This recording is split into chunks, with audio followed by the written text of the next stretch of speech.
हाँ फ्रेंड्स, आप सही देखे हैं कि इसमें 2011 से लेकर के 2018 तक के प्रश्नों को शामिल किया गया है और उसमें से भी उन फिल्टर प्रश्नों को शामिल किया गया है जो आपके लिए भी आई है इस बार के मैट्रिक एग्जाम के लिए। तो इसलिए आप वीडियो को अंत तक देखेंगे और एक भी प्रश्न मिस नहीं करेंगे।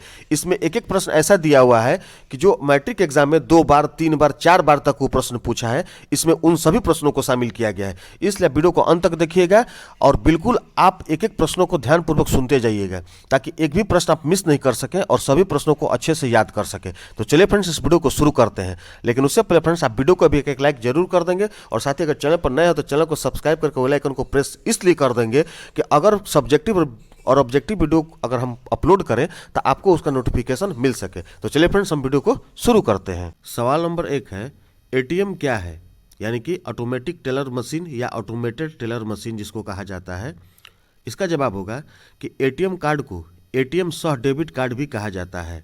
प्लास्टिक मुद्रा के रूप में प्रचलित आज इस मुद्रा का प्रयोग विनिमय क्रिया को संपादित करने के लिए किया जा रहा है। एटीएम यानी कि ऑटोमेटिक टेलर मशीन, जैसा कि हमने पहले बताया, 24 घंटे रुपए निकालने तथा जमा करने की सुविधा प्रदान करता है। एटीएम के लिए एक गुप्त पिन यानी कि कोड होता है जिसे बगैर जाने एटीएम का संचालन संभव नहीं है, यानी कि आप पैसे को नहीं निकाल सकते हैं एटीएम से। और एक बात पर आप ध्यान देंगे कि ये जो प्रश्न है 2012 और 2018 के एनुअल में आया हुआ है और इस बार भी इसका आने का भरपूर चांस है, इसलिए आप इस प्रश्न को जरूर याद कर लेंगे। चलिए अब हम सवाल नंबर 2 देखते हैं। सवाल नंबर 2 है कि आर्थिक विकास की माप कुछ सूचकांकों द्वारा करें, अथवा यानी कि ये प्रश्न भी हो सकता है इस प्रकार कि आर्थिक विकास के मुख्य क्षेत्रों का वर्णन करें। और ये प्रश्न बोर्ड मॉडल भी है आपकी बार के लिए और 2012 के कंपार्टमेंटल में ये आया हुआ भी है। चलिए इसका जवाब जानते हैं।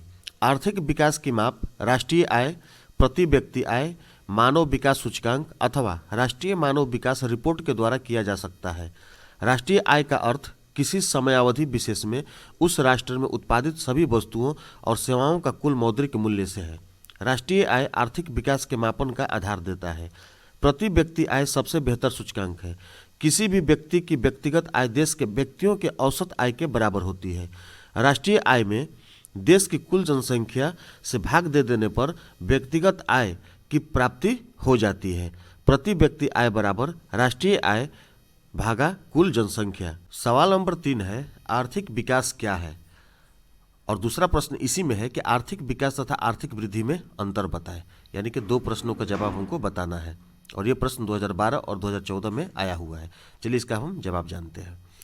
आर्थिक विकास आर्थिक नियोजन का परिणाम है।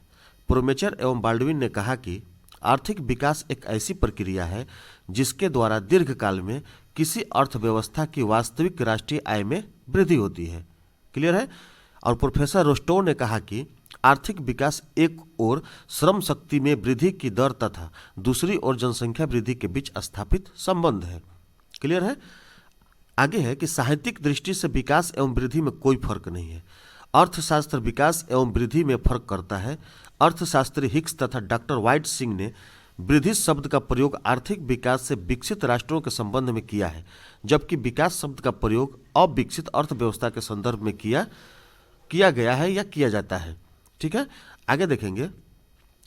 मैंडिस ने भी धनी राष्ट्रों के संदर्भ में आर्थिक वृद्धि तथा विपन्न राष्ट्रों के लिए विकास शब्द के प्रयोग की बात की है। चलिए हम आगे देखते हैं सवाल नंबर 4।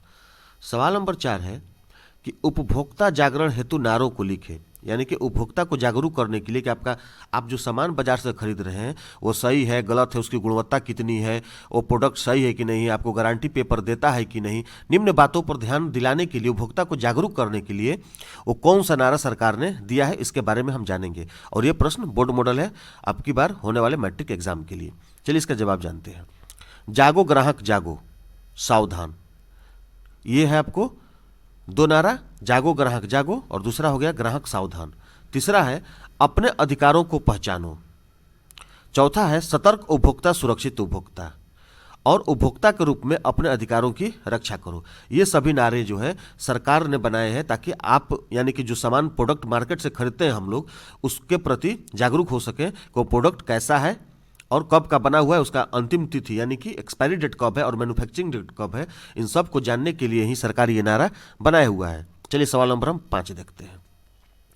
उपभोक्ता के रूप में बाजार उनके कुछ कर्तव्यों का वर्णन करें।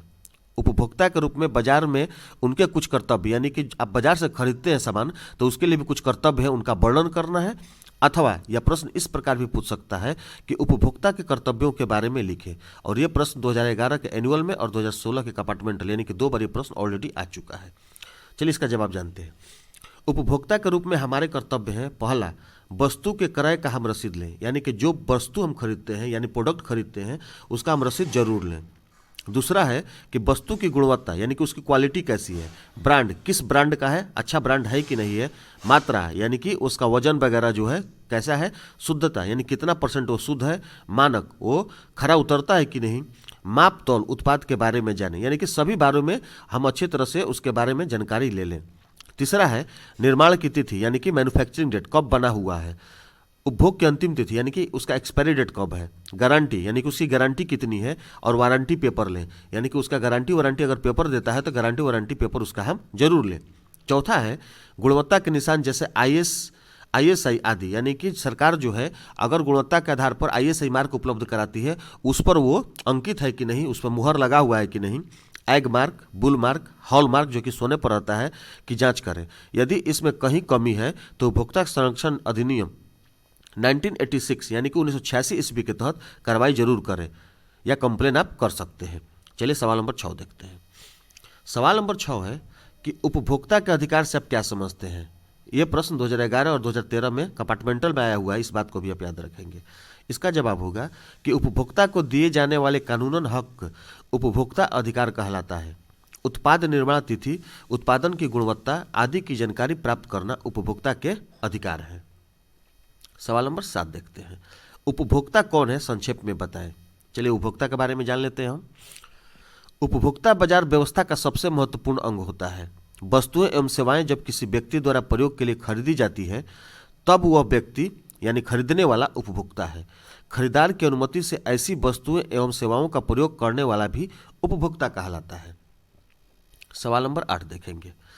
उपभोक्ता को किन किन बातों की जानकारी प्राप्त कर लेनी चाहिए। जैसा कि पहला वीडियो में बताए हम 5 नंबर जो प्रश्न था उसमें बताया गया है, ठीक है, तो उसी का आपको प्रश्न के रूप में ये दे दिया है कि उपभोक्ता को किन किन बातों की जानकारी प्राप्त कर लेनी चाहिए। इसका जवाब होगा वस्तु का गुण, वस्तु की मात्रा तथा वस्तु बनाने में प्रयुक्त तत्व, यानी कि जो वस्तु बना है उसमें कौन कौन से तत्व लगे हुए हैं बनाने में की जानकारी उपभोक्ता को प्राप्त कर लेनी चाहिए। सवाल नंबर 9 देखेंगे। सवाल नंबर 9 है कि कुछ ऐसे कारकों की चर्चा करें जिससे उपभोक्ताओं का शोषण होता हो, यानी कि कुछ ऐसे कारक के बारे में चर्चा करेंगे जिससे हमारा यानी कि उपभोक्ता जो खरीदने वाले उनका शोषण होता हो। और ये सवाल जो है 2015 में आया हुआ है कंपार्टमेंटल में। इसका जवाब होगा कि उपभोक्ता का शोषण आज वैश्विक समस्या बन गई है, यानी कि पूरे विश्व स्तर पर यह समस्या है। अब उत्पादक कंपनियां उपभोक्ता को भ्रामक प्रचार कर परेशान करती है, यानी कि उपभोक्ता कंपनियां क्या करती हैं, आपको विज्ञापन के जरिए प्रोडक्ट बेचती है। आपको प्रोडक्ट में इतना आपको गुणवत्ता दिखाएगी, इतना बहुत कुछ दिखाएगी जो कि उस प्रोडक्ट में वो शामिल होता नहीं है। यानी कि जैसे कि मान लीजिए कोई प्रोडक्ट है, दिखा रहा है कि आपका 100% शुद्ध है, लेकिन उसमें मिलावट की चीज़ें जरूर हैं। उसी प्रकार से आपको भ्रामक प्रचार अच्छे अच्छे सेलिब्रिटी ले बड़े बड़े व्यक्तियों से प्रचार करवाती है ताकि आप पर उनका असर पड़े और आप उस प्रोडक्ट को खरीद सकें और इस्तेमाल कर सकें। सही गुणवत्ता वाली वस्तुओं का बाजार में अभाव हो गया, यानी कि सही गुणों वाली चीज़ बाजार में मिल नहीं रही है। दुकानदार खाद्य पदार्थों को मिलावट करके बेच रहे हैं। इन कारकों के फलस्वरूप उपभोक्ताओं का शोषण नित्य प्रति हो रहा है, यानी कि प्रतिदिन उपभोक्ताओं का शोषण हो रहा है। चलिए हम सवाल नंबर 10 देखते हैं। सवाल नंबर 10 है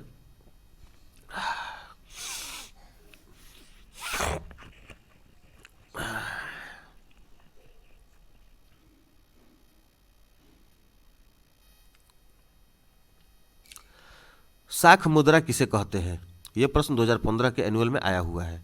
इसका जवाब होगा कि साख पत्र से तात्पर्य उन साधनों से है जिनका उपयोग साख मुद्रा के रूप में किया जाता है। साख पत्र के आधार पर साख या ऋण का आदान प्रदान होता है, जैसे चेक, ड्राफ्ट इत्यादि। सवाल नंबर 11 है कि मुद्रा के 2 लाभों को लिखें, यानी कि मुद्रा के 2 लाभ बताना है। इसका जवाब होगा कि मुद्रा के 2 लाभों में धारक मुद्रा से अपनी इच्छानुसार वस्तु खरीद सकता है तथा उत्पादक मुद्रा से कच्चे माल को आसानी से खरीदा जा सकता है। सवाल नंबर 12 है आवश्यकता के दोहरे संयोग के अभाव से क्या तात्पर्य है। इसका जवाब होगा कि वस्तु विनिमय प्रणाली की एक प्रमुख कठिनाई जिसमें एक ही जरूरत दूसरे से मेल खाना जरूरी है। प्रायः नहीं हो पाता, आवश्यकता के दोहरे संयोग का अभाव कहा जाता है। चलिए सवाल नंबर 13, जो कि 2017 में ये सवाल आया हुआ है और इस बार के लिए भी बोर्ड मॉडल है। सवाल नंबर 13 है कि वस्तु विनिमय प्रणाली क्या है, मुद्रा ने इसकी कठिनाइयों को किस प्रकार दूर कर दिया। चलिए इसका जवाब जानते हैं। वस्तु विनिमय प्रणाली के अंतर्गत वस्तु का वस्तु से विनिमय किया जाता है। मुद्रा ने वस्तु विनिमय की सभी कठिनाइयों का निराकरण कर दिया है, क्योंकि मुद्रा के जन्म के बाद प्रत्येक वस्तु का मूल्य मुद्रा के द्वारा मापा जा सकता है। मुद्रा ने मापने की कठिनाई दूर कर दी है। दूसरा है दोहरे संयोग की कठिनाई मुद्रा के प्रयोग से समाप्त हो गई है। तीसरा है कि वस्तुओं के विभाजन की कठिनाई मुद्रा के द्वारा दूर हो गई है। और चौथा है कि मुद्रा ने संचय संबंधी कठिनाई का भी निराकरण कर दिया है। चलिए सवाल नंबर 14 देखते हैं। सवाल नंबर 14 है कि स्वर्णाभूषणों पर हॉलमार्क क्यों लगाया जाता है। यानी कि आप कभी गहना खरीदे होंगे या कभी भी खरीदे भविष्य में जाइएगा तो उस पर आप हॉलमार्क का निशान जरूर देखिएगा। अगर हॉलमार्क का निशान है जो कि सरकारी निशान है तो समझिएगा कि वो सोना शुद्ध है, अगर नहीं है तो समझिए कि सुनार द्वारा अपने ही बनवाया गया है और वो सरकार द्वारा वेरीफाइड नहीं है। चलिए इसका जवाब जानते हैं। इससे उपभोक्ता नकली तथा गैर मानक उत्पाद की खरीद से बच जाता है तथा वह परिशुद्ध सोना खरीदता है। क्लियर है। सवाल नंबर 15, उपभोक्ता शोषण के किन्हीं 4 कारणों की विवेचना कीजिए। ये प्रश्न इस बार के लिए बोर्ड मॉडल है। चलिए इसका जवाब जानते हैं। उपभोक्ता शोषण के मुख्य कारण निम्नलिखित है। पहला है उपभोक्ताओं की अज्ञानता, यानी कि जो सामान खरीदते हैं वो अज्ञानता रूपी रहते हैं, यानी कि वो जान नहीं पाते उस प्रोडक्ट के बारे में।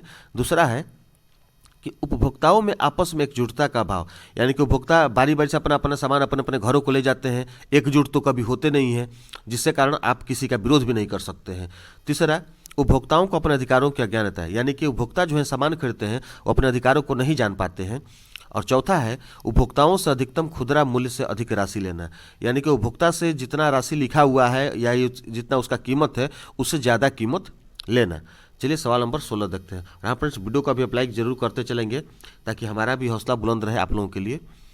सवाल नंबर 16 है कि वैश्वीकरण से आप क्या समझते हैं, और दूसरे प्रकार से अगर प्रश्न करेगा तो वैश्वीकरण के प्रमुख 2 अंगों की विवेचना कीजिए। यानी कि वैश्वीकरण से आप क्या समझते हैं और वैश्वीकरण के प्रमुख 2 अंगों की विवेचना कीजिए। यानी कि इसमें 2 प्रश्न हैं और देखिए कितना इंपॉर्टेंट प्रश्न है कि 2013 कंपार्टमेंटल, 2014 के एनुअल, 2017 के एनुअल, 2018 के एनुअल में और अब की बार के लिए बोर्ड मॉडल भी है, इसलिए आप प्रश्न को जरूर याद कर लेंगे। ये हम आपसे कह रहे हैं कि जरूर इस प्रश्न को आप एक बार याद कर लीजिएगा। चलिए इसका जवाब जानते हैं।